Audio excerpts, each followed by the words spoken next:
श्री गोपाळ कृष्ण भगवान की जय।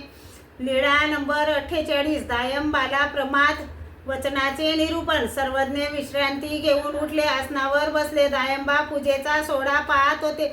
सर्वज्ञांना दंडोते घालून श्रीचरणा लागले आणि सर्वज्ञांजवळ बसले। सर्वज्ञांनी विचारले, काय भोज्या, काही कार्य आहे? जी मी गावाला जाणार आहे। सर्वज्ञ म्हणाले, आज कसे गावाला जाणार? आज तर भूत चतुर्दशी। आज भूते सैरावैरा फिरत असतात, गावोगावी बळी देतात। दायंबा म्हणाले, जी आम्ही सर्वज्ञांचे, आम्हाला काय? सर्वज्ञ म्हणाले, त्याचा ठाई एके सामर्थ्य अति, तिये तरी येथोनीची सिद्धी नेई जती की? दायंबा म्हणाले, ते कसे? सर्वज्ञ म्हणाले, श्रीकृष्ण चक्रवर्तींनी 17 वेळा जरासंधाला जिंकले, पण 18व्या वेळी श्रीकृष्ण चक्रवर्तींनी त्याला पाठ दाखवली।